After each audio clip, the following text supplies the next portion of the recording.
So let me start what we are going to do today. Now, concussion had been studied over millennia. For example, in prehistoric times, there have been sort of interventions for concussion or traumatic brain injury. But interesting, sports concussion, the scientific study of that came maybe late 19th, 18th century or so. And then primarily, most of the sportsmen initially studied the boxers and also American football players, which is one of another extremely sort of high risk contact sport.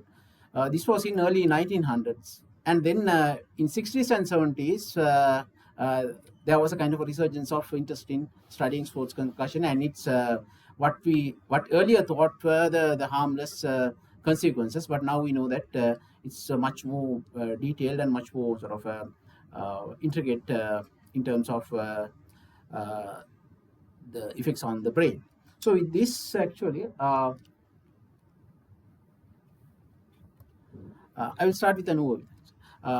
The overview is basically, I will briefly go through first three areas, that is epidemiology of sports-related concussion or sports-related brain injury, and the overview of mTBI, mild traumatic brain injury. So traumatic, now initially, although it is kind of in a general way, it is called concussion.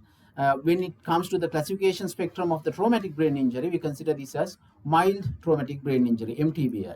So we will discuss about the mechanisms, the neuronal changes, and the clinical criteria for diagnosis of TBI and mTBI. And borrowing some insight from Dr. Dassanayake, I will just briefly introduce you to the initial assessment of concussed athlete. The main part of this will be of my talk would be comprehensive assessment of sports-related concussion and baseline cognitive assessment of athletes. Particularly, I would like to pitch this in the context of Sri Lankan context. For example, context could be bit different in, for example, in Australia, where there are facilities and the technology is a bit different. So with that, now traumatic brain injury, the incidence of in general population is about 3.5 per 1,000 person years. So of these TBIs, most of them are mild TBIs. Most of them are not even reported. So this could be somewhat underrepresentation, but still it is in this range. Now, the sports concussion among athletes is quite different, and way it is measured is the number of concussions that an athlete would get based on the number of athletic exposures, that is number of practice sessions or number of tournaments or games that they take part in, sessions. So that is why we come out with this term, athletic exposure, right? So pointer that I can, yes, athletic exposures. So if you convert this to the perspective of this person near context, so if you get 1,000 athletes, if each athlete takes part in say 5 days a week or so, that is, let's say, about even less than 5 days a week, say 4 or 5 days a week, so it will be 250 sessions per year.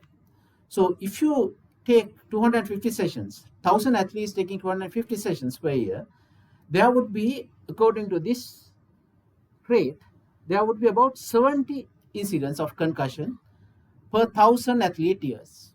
So you can see this is about 20 folds compared to that of a regular person, right? Normal person. So the magnitude of the problem is quite high according to population standards. There are very few populations where you get say 20 times relative risk or something like that. Now, the incidence of concussion in sports depends on the sporting activity and also depends on the gender, right? So I don't know whether how clear you can see this, but if you look at the incidence of concussions in collegiate athletes in the US, right, what you see is some of the sports which are not played here carry very high risk, like ice hockey, American football, and so on. But the highlighted ones are the ones that actually even Sri Lanka, many Sri Lankan athletes take part in. For example, you can see the incidence. Now, the overall incidence is given here. It is 0.28 per 1,000 exposures. But if you look at certain sports like women's soccer, the incidence is much high. It's about 41.41 per 1,000 exposures. And then there are even high ones. Men's football, they refer to American football, but if you look at soccer, it is within this. And also you can see wrestling and basketball and so on.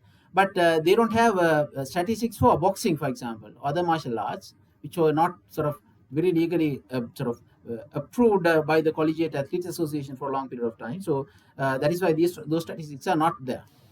And of course, other activities are not included, like, for example, high velocity sports like, say, skateboarding, motorsports, and so on. So I'm not going to talk about those areas. So what are the sports that are important in Sri Lankan context?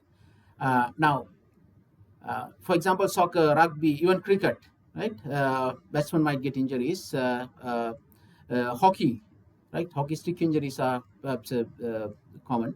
And boxing, basketball, wrestling, right? So these are perhaps the ones that are important here.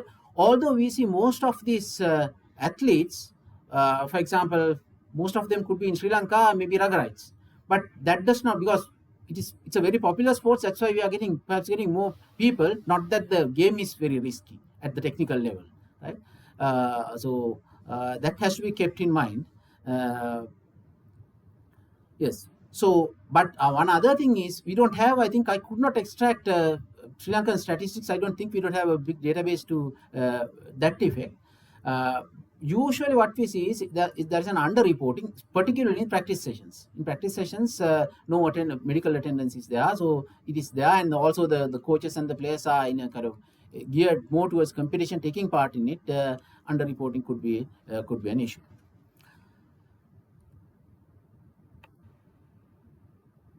Now, sorry. So now I will come to the TBI in sports, just the very basic biomechanics.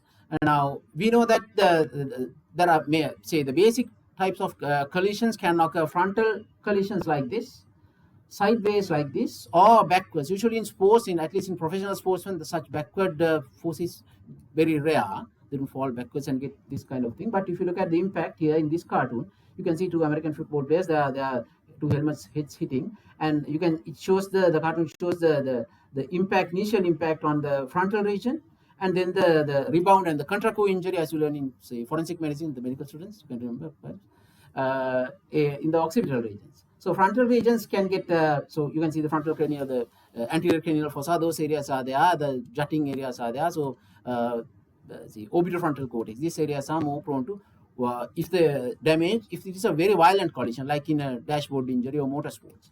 But usually, in the context of concussion, we don't expect contusions of the brain matter. So the dynamics is the same. Sideway injuries, again, you can see one side of the head hits the hard surface, or another player, another helmet, or another head, or a equipment like hockey stick, for example, and then again you can get a contra-co injury in the opposite side. So these are the two very basic, very pure forms of movement. But in sports, actually, what we see is mostly there's a rotational movement as well. Because usually what happens is, when the projectile or whatever the equipment comes, or the opponent's head comes, they tend to rotate the head. So with the rotation, it is not a simple fall like this. With the rotational force is also there. With this rotational impact, cervical spine is also liable to get injured. That's it. So you can see these pictures. I had another picture of two rugby players which does not appear here, but you can see this rotational force in this boxer who's receiving the punch, and also the cricketer whose head is comes into impact with the ball. Right. At the cellular level, what do you see? Sorry about this unclear, very sort of low resolution picture, but I will take you through this. Now, this is a neuron, one neuron in the brain. Now, when you get the initial impact, acceleration or deceleration, there are shear forces acting on these neurons. At the cellular level also, although the cellular level is very sort of small, still the effect is the shear forces are large enough to deform the cell membrane, deform the mitochondria, and deform the axons. So with this deformation, ion channels open and neurotransmitters are released. We know that glutamate is an excitatory neurotransmitter of the brain. So when there is a surge of glutamate release in the brain, when the glutamate is released into the synaptic cleft, these molecules go and bind the postsynaptic receptors, glutamate receptors. If you can remember your pharmacology or physiology, we know that there are two types of glutamate receptors that we are talking about. One is AMPA receptors, which are coupled with sodium channels. So when these channels are bound, when these receptors are occupied, sodium channels open, large amount of sodium ions enter the cell. And then we have NMDA receptor, N-methyl D-aspartate receptors. When we learn about this, when we learn about memory formation and so on. So NMDA receptors are open, and then there's a massive calcium influx. So calcium and sodium builds up in almost instantaneously within the neuron. So this leads to some of this calcium is taken up by the mitochondria as well. This leads to dysfunction of the mitochondria as well. And these excessive ions have to be transported back to maintain the membrane stability. So a lot of glucose is utilized for active transport. So therefore, certain cerebral level hypoglycemia ensues because of this situation, right? Calcium entry. Calcium, as you know from your biochemistry knowledge, medical students, it's a second messenger. So what happens? Calcium enters, it activates a lot of activation cascades. So these cascades will lead to what you call excitotoxicity, calcium related excitotoxicity. This calcium excitotoxicity is in other areas as well, for example, in OP poisoning and so on. Any condition that excites cells, this excessive glutamate release would lead to excitotoxicity. So all these can damage, this leads to again secondary free radical formation, can damage the nuclear material and other structures. Shear forces acting on the axons, right? Although there is no axotomy, axons are not, although they are not kind of severed, still the cytoskeleton can get deranged. So exoplasmic transport is affected. So the exoplasmic transport is affected, again recirculation of this intracellular debris and also transport is affected. So if this happens to here I'm talking about the TBI, which is perhaps a bit more than a mild traumatic brain injury. So still the structural damage, continuous cells are not dead, right? Still these things happen. So over a longer period of time, this might lead to programmed cell death and what you call apoptosis, neuronal loss. So if this goes on in a patient, and if we see these patients, now on the right side you can see a control subject, healthy subject.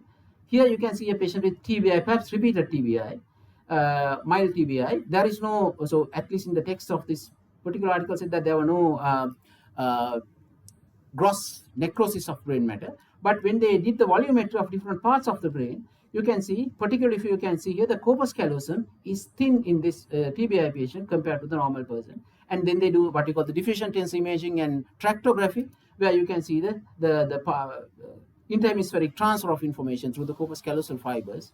Callosal radiation is much less compared to that of a normal person. So this is something more than what we refer to as mild traumatic brain injury. This could be a result of repeated insult, right? In fact, the initial series that they studied, postmortem series in professional boxers in I think in 1928 to 30, that period, they have detected this gross anatomical changes there. Now, criteria for mTBI is largely a clinical criterion, because that is what you do initially at the field site or the initial stage of assessment. So the early criteria, first criteria formulated in 1983, it qualifies this as any loss of consciousness, but the GCS should be between 13 to 15 after 30 minutes. It should be less than that. Right? Then there could be post-traumatic amnesia, any one of these following, right? Could be post-traumatic amnesia, either retrograde amnesia, that is the forgetting of the incidents before the impact, or anterograde amnesia, forgetting of the things after the impact. But this should be persisting only within first 24 hours. If the person still cannot remember the events that occurred after 24 hours, again that suggests more serious injury. And also subjective symptoms are there, any alteration of mental state at the time of injury. Athlete might feel dazed, disoriented, confused, and so on. And there could be transient neurological signs, but they are very transient. The newer classifications, I think, you might know the more aware of it. The US is more now putting in neuroimaging findings as well into this, but we don't have that kind of facilities here. So if available, neuroimaging findings should be normal, right? But it is not necessary. Even I think in Australia, for example, they don't go by neuroimaging findings. It's a purely clinical assessment. So these are some of the common context textbook and the features of sports-related concussion. Say there are somatic and physical symptoms like headache, dizziness, photophobia, blurred vision, nausea, loss of consciousness, and so on. Obviously, if there are seizures or vomiting, that is red label of the kind of severe red flags. That's right, red flags. Right. Then there are cognitive symptoms like disorientation, amnesia, attention deficit, impaired comprehension, and so on. And then neurobehavioral findings like, for example, lethargy, drowsiness, impulsivity, nervousness, depression, emotional lability, that is fluctuation of emotions, and so on.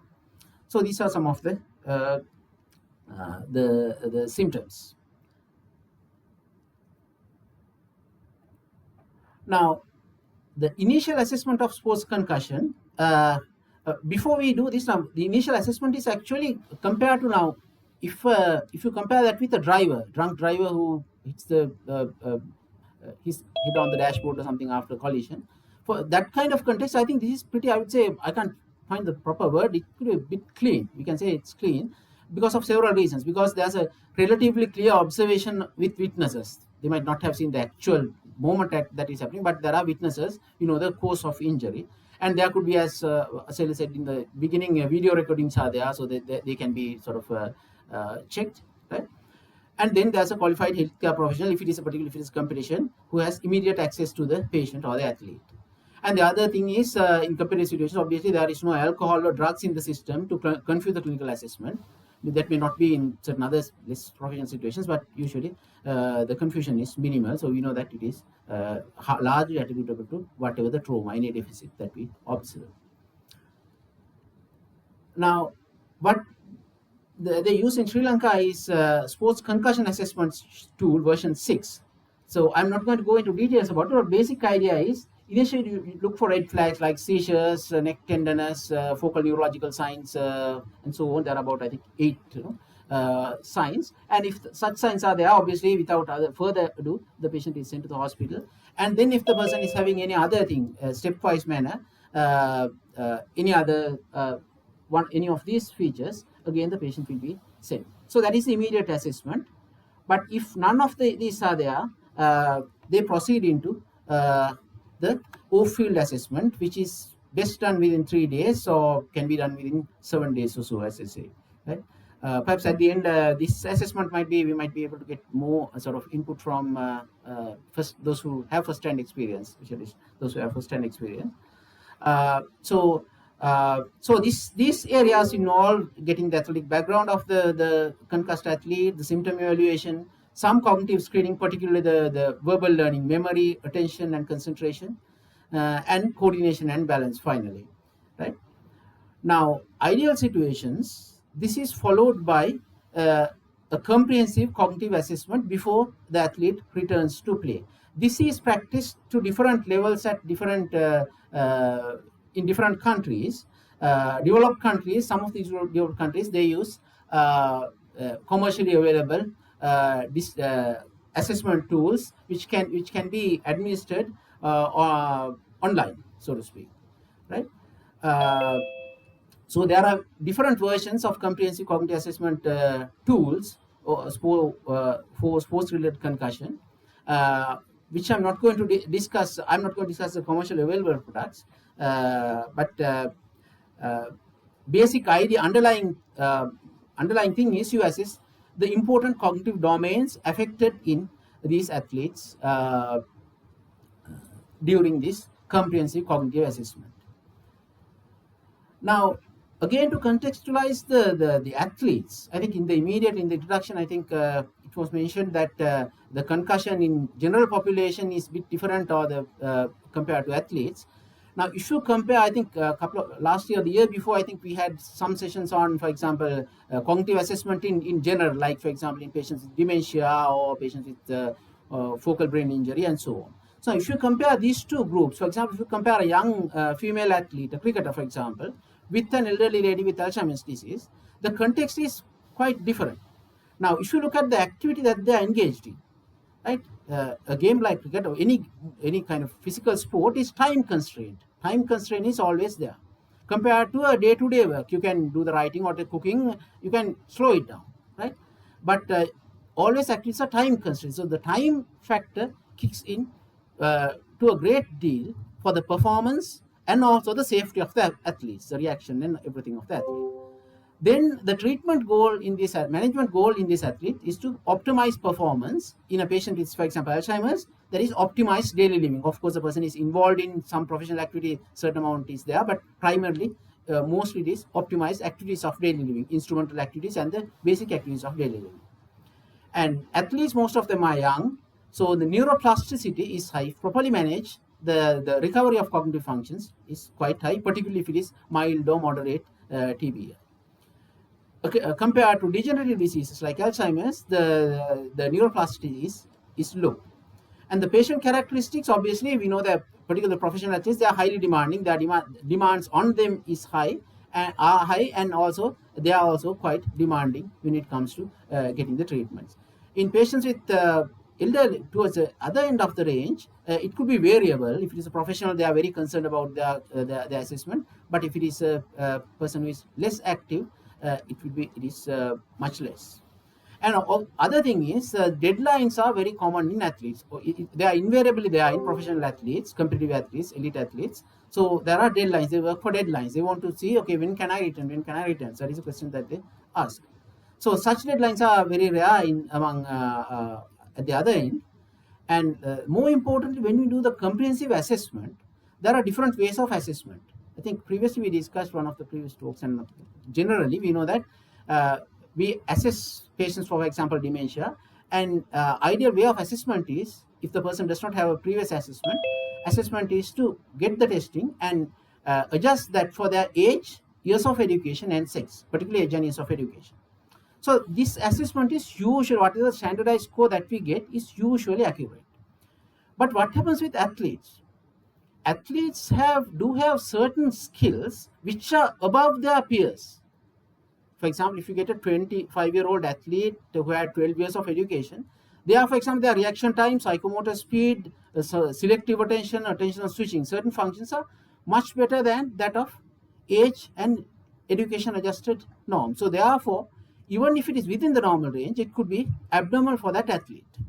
So that has to be kept in mind. So therefore, if we do this kind of assessment, it could even, we might say it is as normal, but it might underestimate some of the deficits, particularly the deficits in the tests that we do under time constraints. Right? The psychomotor speed is one main thing that they develop, and also I will come back to that, what you call attentional switching. Right, now what is the role of this detailed cognitive assessment in sports-related TBI?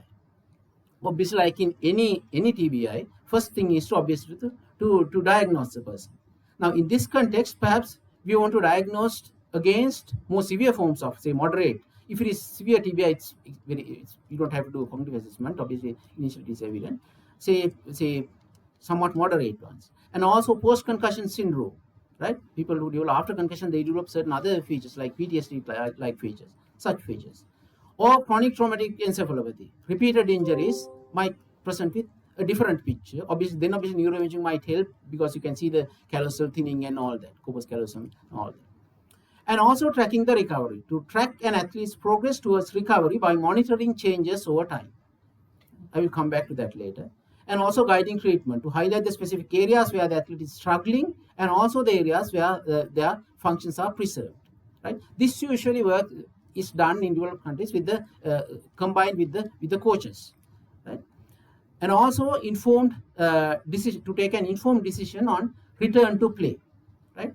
So cognitive assessments along with other factors, symptom resolution, physical performance, and field tests of the athlete. So these are important in making informed decisions about when an athlete can safely return to sports. It becomes a part of this if these facilities are available.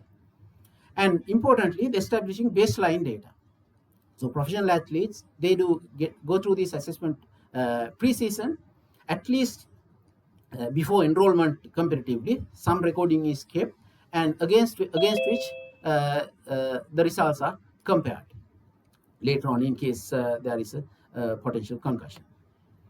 So these are some of this context in which it can be used, and some of the uses of this cognitive assessment in this context. Now, if you look at the neural substrates of sports-related cognition, obviously we don't have a separate set of kind of cognitive functions for sports related performance, but basically what happens is there are many different cognitive functions, and some of them are sharpened, honed through training. Those neural pathways are strengthened. That is what we call long-term potentiation of circuits, because depending on the type of activity the athlete is engaged. Now, if you take a typical athlete, for example, typical athlete in this type of figure would be a field sport athlete like ruggerite or a soccer player. So what are the cognitive functions that are important in this? For example, now initially what happens is we know that they get visual, auditory, tactile, kinesthetic inputs, right? So these inputs come to primary cortical regions, and these inputs are integrated in what we refer to as the posterior parietal cortex. That is the parietal cortex behind the postcentral gyrus, this area. This is what we refer to as the multimodal integration area. We know that this area is involved in visuospatial functions. That is why we test this area by doing stereognosis testing, right, in normal neurological examination. So what happens is all these modalities are integrated in the posterior parietal cortex, and then the person gets an idea. That is why, for example, in certain sports, like for example racket sports, when there is noise, the athletes cannot perform well because they combine the visual inputs and also the auditory inputs of the opposing player to get an idea about the nature of the shot, right? So this combination happens very fast, right? Within a matter of maybe sometimes less than 120 milliseconds, in that order. So therefore, now you can see the importance of white matter pathways. If the white matter pathways are not sending these signals, there is a delay there. Processing speed is affected. Right? And during training, obviously, these athletes improve their networks, cortical networks, in cerebellar networks, that is motor coordination and motor learning. So that is why a novice player might be performing something very consciously, but the professional athlete performs it in a very automatic way, right? And also the procedural memories, the striatum is important, that basal ganglia circuitry is involved in procedural memory, so those areas are important. And then object face recognition areas, for example, if you take a field athlete like soccer player, you can see they should be able to, based on the color of the jersey, they get a mental map of their team and also the opposing team. So that happens in color recognition, object recognition happens very quickly, right? So these things are important, right? And then hippocampus is also important in learning and memory formation. Right? These are the functions that we test by, say, asking the person to remember 3 words and recall them later, and so on. And then frontoparietal networks. Right? The most important, not most importantly, very importantly, the prefrontal cortex. That is a frontal area in front of the motor cortex. We have the premotor, supplementary motor area, and the primary motor cortex. This area is important in this particular executive functions. The word executive function is a borrowed term from organization psychology, so to speak. Executives are the people who set goals and do higher level processing. So what are the executive level some of the executive level functions important in sports? For example, planning. Now, what is planning at the level of the brain is, now, for example, let's say these field athletes start a particular part of the game, right?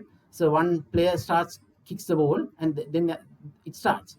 Usually the players, they know how to coordinate, and they can envisage what would be the situation if it goes in our favor in 3 seconds time. So they have that mental map. This is what it should be at 3 seconds time. In other words, they are planning for 3 seconds, like you are planning for exams, for example, in 3 months, right? But this has to be a very quick planning, visuospatial kind of planning, right? And at the same time, the person has to reason out what should be done, right? So, for example, planning, reasoning, dorsolateral prefrontal cortex is very important in such functions. And decision making decisions, again, these are time constrained. And then inhibitory control. For example, although your sort of pure drive tells you to pick the ball and run, you should be able to inhibit, what you call the stop that signal, and say pass the ball, for example, right? Urge is there to be aggressive. That aggression has to be controlled, and you should give away that aggression and be more technical, for example. That's inhibitory control. Again, inhibitory control is the prefrontal cortex is, or particularly the dorsolateral part is important in inhibitory control. Then the second thing is attentional shifting. For example, usually now when we perform a particular task, This is called in lay terms what you call multitasking. I'm not talking about that. I'm talking about attentional shifting. Now, if somebody is writing something, usually there is no real attentional shifting happening. But if you see this, the people in the field when they run with the ball, with their pack, you can see they shift, the individual athlete should shift attention from an opponent to a person, to a colleague, your teammate, and you switch attention. Maybe within 5 seconds they might switch attention to 10 different foci. So this attentional shifting is there, this shifting control. Otherwise, what happens if the attention shifting is affected, the person will dwell on one particular stimulus, like the ball, for example. Then they cannot maneuver within the game. So attentional shifting. Another common scenario is driving, for example. When you reach a traffic intersection, we shift our attention. We put our car down to the main road. We shift our attention to the pedestrians, the three-wheelers, and all that, traffic lights and everything. So that is shifting attention. Now, these higher level functions, these plans, these executive plans, can control what you see and what you perceive. So these are achieved through what we call frontoparietal networks. So in other words, if the athlete wants to pay attention to his colleague within that fraction of a second, forgetting the opponents, he inhibits the visual inputs from the opponents within that fraction of a second and puts his what we call attentional spotlight on his opponent. Then he switches attention to the ball, for example. So likewise, this attentional control is, otherwise all the visual information comes through to the very downstream to all these higher centers. It's a waste of neural resources. So that is how it happens. For example, just like filtering. For example, if all the students admitting to the grade 1 comes to A levels to do bio or something, it's not a good filtering mechanism. First, you have to filter and take only the necessary information, like the students who have those aptitude in biology, for example. Likewise, that filtering process is there through a lot of inhibitory networks. There are inhibitory what you call recurrent pathways to lower centers of the brain from the higher centers. So this is important. And these are large white matter bundles. There are about 3 different fasciculi regarding this.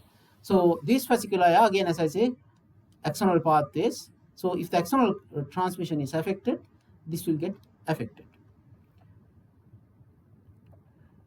Now, what is comprehensive cognitive assessment? To define it in a way, it is objective and quantitative assessment of specific cognitive functions related to different brain areas of the network. So we tap into different areas and networks and study this. So what we do is we quantify performance in each domain and interpret the test results against appropriate norms. I will come back to the appropriate norms later. And then you do not just simply give the scores. Then the assessor has to give an overall impression of the findings in the clinical context. If there's neuroimaging evidence, is there, taking that also into account. And estimate also, projecting forwards, estimate the functional impact of this in their daily life, if in this case of a normal person, or in the athletic performance in case of an athlete, and give recommendations for management and rehabilitation. Now, when we prepare for such kind of a referral or the athlete should have good sleep the night before, right? 7 to 8 hours. If the person is still suffering from this sleeplessness, then we might like to delay the assessment a little bit. That can happen in particular in that kind of a situation, right? And no alcohol or smoking the night before or the day of testing. And if the person is on any regular medication, for example, painkillers would be given, the athlete might be on painkillers at the time, so that's fine. If the person is obviously on highly sedative, say opioids or something, then again we might want to sort of tail that off before testing. But that is not the case mostly, I think, in mTBI patients, you see. Right. So what are the tests that we use? As I said earlier, there are different commercialized available test kits and test kits that are used in different parts of different labs. So what we use is a combination of pen and paper tests, a computerized test. Both these are behavioral tests. In research conditions, we use neurophysiological testing. With this, we get the person to perform a particular motor task, and we do the EEG recording as well. We can extract certain components of the EEG to see what happens, but that is done only in sort of research situations, right? But basically, it's a behavioral testing. We get the person to perform something and get the recordings. Now, as I said earlier, now these tests tap into different domains. There are test names are there. Some of you might be aware of this, for example, so I engage in psychiatry or neurology. So we can test attention using this pen and paper test, trail making test, symbol digit modalities test, and the reaction time test. Computerized tests are available, standardized tests are available. Memory, we can test verbal memory and visual memory. Then visual and visual spatial functions. Now in the wards, usually we test patients the prop drawing task and then overlapping pitch identification and so on. And then the executive functions can be tested using, again, different standardized tests like verbal fluency, category letter fluency test, cognitive estimates, similarities. I'm not going to go into details, but cognitive flexibility, what we call trail making B, and then Stroop task, inhibitory control, and there's another computerized test called the stop signal task, which is used very often in these field games like Crocodiles, right? Performing. And then there are planning, working memory tests, and so on. One caution that we have to apply when we test athletes in a given community is that we cannot compare the test results against these Western norms of sort of simple values in the given the textbook. For example, textbook you might say the digit span, the number of digits or the numbers that somebody can remember is 7 plus or minus 2. That's a very generalized thing. It is not. Does not help in any clinical context. So textbooks give that kind of very kind of single values. But then there are norms created for different countries. So this shows one of the work that we published early this year. You can see, in fact, these are not in sportsmen. This general population. We had about 600 people, and you can see with this a proxy IQ test, general intelligence test. You can see the general intelligence score. This is the 50th percent. That's the average of healthy people, right? So the score goes down by a lot in Sri Lankan population. For example, you take a 60-70-year-old person, it is about average is about 25. In this here, it is about young person is about 50. But that is not the case in US and UK population, right? So the norms are higher to start with, and the decline is also less. That is primarily because this elderly population is less educated, right? So therefore, if we test a 50-year-old person against these norms, we definitely, even if the person is much better than his compatriots, he will be detected as having poor cognitive functions. So therefore, that is why we need to have age, education, sex adjusted norms for that particular country. Right? Western norms, obviously, they use interchangeable. For example, in Australia, they use, when they don't have tests, they use American norms. I don't think it's a major problem because the context is pretty similar. Right? So the evidence base is this. Now, we have age, sex, and education adjusted norms we created in normal population using maybe between 400 to 600 people over the years for verbal learning and memory. And if the athlete of the patient does not speak Sinhala, verbal learning is only for Sinhala, right? So learning a list of 15 words and you test retention and delayed recall after 20 minutes. Not good in that. If the person speaks a different language, you don't use that. We use visual memory test. That is copying short-term recall and delayed recall of a figure by drawing it. Then attention, concentration, and processing speed can be tested using many reaction time tests also. But the norms that we have for this pen and paper test, particularly the symbol digit modalities test, where the person has to write the digits, numbers corresponding to different nonsensical symbols. We test them, get them to the person to do this for say 90 seconds and see how many they can do. This has been tested using in Eastern Europe. They have used this kind of test in 1980s a lot, right? Now everybody use computerized tests mostly, but we have norms for this as well. And then we have executive function tests like working memory, inhibitory control, verbal fluency, and so on, what we refer to as frontal lobe functions. Particularly, these are important in traumatic TBI, those who have deceleration injuries and damage to the contusions in the frontal lobe. They show their memory and perceptual functions are normal, but these are abnormal. So if you suspect serious damage, deceleration injury, frontal injury, with some neuroimaging evidence for damage in the base of the skull, orbitofrontal regions and prefrontal cortex, this should be useful. And then we have different computerized tests, the touchscreen tests. The good thing is that newer generations are more sort of fluent with this, using these apparatuses. So we don't use this to test elderly people because of unfamiliarity, they score poor. But younger people are more sort of grew up with these devices. Their performance is good. So how to interpret? In our databases, what we do is we have regression-based models. So basically what we do is the regression models are embedded in these Excel models. So what we enter the gender of the person, gender, 1 for male, 0 for female, and age and years of education. Then we get a predicted row score. Predicted score, in this is a memory test.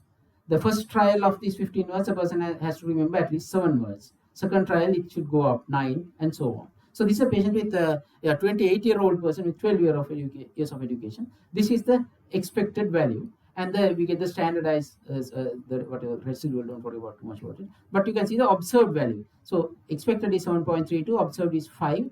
So this is about 1.5 standard deviations below the norm. But as you keep on learning, the person does not reach the targeted levels. You can see as the person keeps on recalling, we train the person is not learning. Even if we train the person with list of words, you can see towards this end the person falls below -2 SD, which means quite delayed poor performance.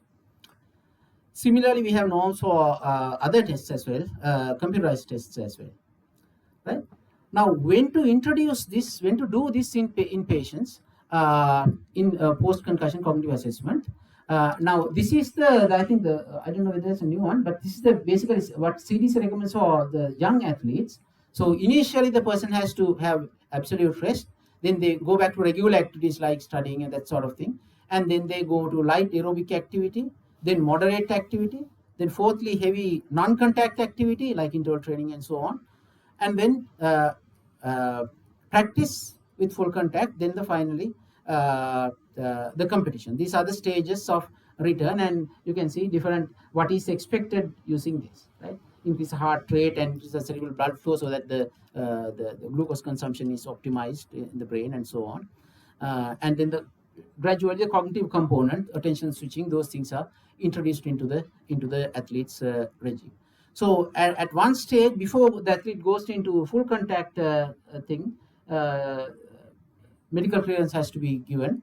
So by that time, we can incorporate this cognitive testing. So initially, cognitive testing can be done as an extension from after SCAT, but this might not be very feasible in Sri Lankan context.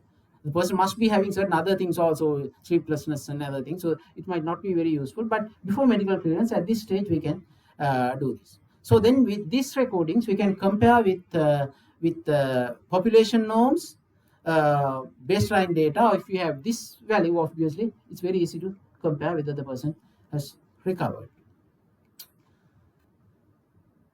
So the one point about baseline assessment. Now this is done for professional athletes in certain, at least in high-end countries like US, Australia, Germany, and so on. They are tested pre-season annually, or at least pre-enrollment in the activity, and this sets a pre-concussion benchmark. Sorry, and then this helps us to, if the person sustains a concussion, that post-concussion value can be compared with this value, which is very accurate, much more accurate than fixed values, even more accurate than age, education, sex-suggested norms, because it's the same what you call the repeated measure, right? And this is recommended for all contact high-risk sports. As I said earlier, there are different methods, but we prefer in-person assessment because all countries prefer in-person assessment. Only thing is, so in-person assessment is very expensive in the other countries. It cannot be done, athletes can be mobilized. Therefore, they can get appointments. Therefore, they have automated online systems to do this, right?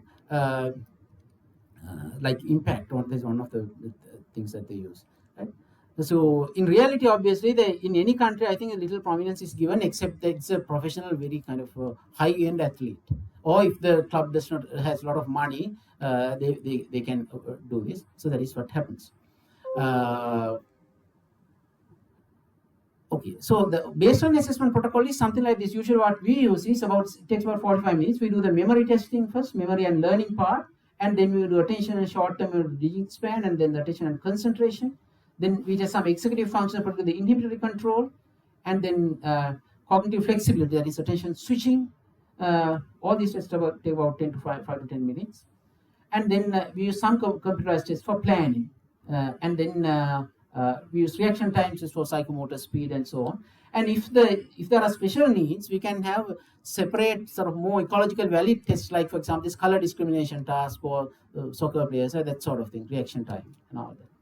So finally, once the person performs these things, which are non-verbal tests, we can apply the delayed recall of the word list that they learn. So altogether, this takes about 45 minutes. Test battery takes about 45 minutes. This can be repeated in the post-concussion session, unless additional tests are indicated. So just to sum up, we'll go through a couple of MCQs because the CME activity perhaps. So these both are single best answer ones, right? So which of the following is least likely to be observed in cognitive testing of an athlete with mild TBI when assessed 6 hours after injury? The athlete is tested 6 hours after injury. Which of the following is least likely to be affected? So you have reaction time is delayed. I can give you like few seconds for you to go through and we can discuss. So reaction time is yes, it remains delayed. It is one of the latest things to recover, come back to normal. Verbal learning, that is verbal memory, can be affected. That is part of the SCAT also. 6. Impaired attention can be there. Impaired inhibitor control is there, although it is not extremely highly tested, right? So the answer is actually motor aphasia. If the person has motor aphasia, it suggests more severe damage, perhaps, right? It is not something that we usually observe in the person after concussion. If the person did have something before that, it's a different story, but it's unlikely to be seen. Another one, second last one, the most sensitive method to detect cognitive impairment in a post-concussion athlete who is awaiting medical clearance to return to play. Now the athlete has sustained a concussion and has been diagnosed, and the person is now going through different stages, rest, light aerobic activity, moderate activity, and so on. And the person is awaiting medical clearance. So what is the most sensitive? That is, if there's a mild impairment, we should be able to detect. That is the meaning of sensitivity, right? So MMSE is one of the tools that we use in general context. But what do you think about MMSE? Is a young person. Do we get a major impairment in MMSE? Is it likely? Unlikely, right? So MMSE is not a good test. SCAT6 is a good test because it has a certain amount of verbal learning and so on. So we can keep that for the time being. GCS, I think it's directly out because the mTBI, GCS is above 13, so anywhere between 13 to 15, it has to be 15 after about 24 hours. So yeah. And cognitive assessment compared with pre-season baseline. So this is a comprehensive assessment with pre-season baseline. So you test the persons previous scores. The first one is cognitive assessment compared with age against age, sex, and education adjusted norms. So of these, which one is the most sensitive one? 1, 2, 3, 4, 5. It's 4. Because age, education, sex, everything is adjusted for in the same assessment and all the other parameters. So that is all I wanted to tell you. So just to sum up, this is what we discussed. Epidemiology, we discussed the mechanism or biomechanics, neural changes, and clinical criteria for mTBI. And the initial assessment, I just introduced that. And how athletes differ from other people. That is one thing that our health minister have to overcome. Their demands are different. When you have little facilities, we do not go the extra mile to optimize the performance. We try to ligament, even for peripheral injuries, it is pretty much like that, right? So forget about so that's what happens. And the role of cognitive assessment in sports-related TBI, and we discussed about different aspects of comprehensive assessment in more detail. That is a focus that is my area of expertise and interest. So that is the area that we discussed. So thank you very much. So if you have any questions, I'd like to answer them.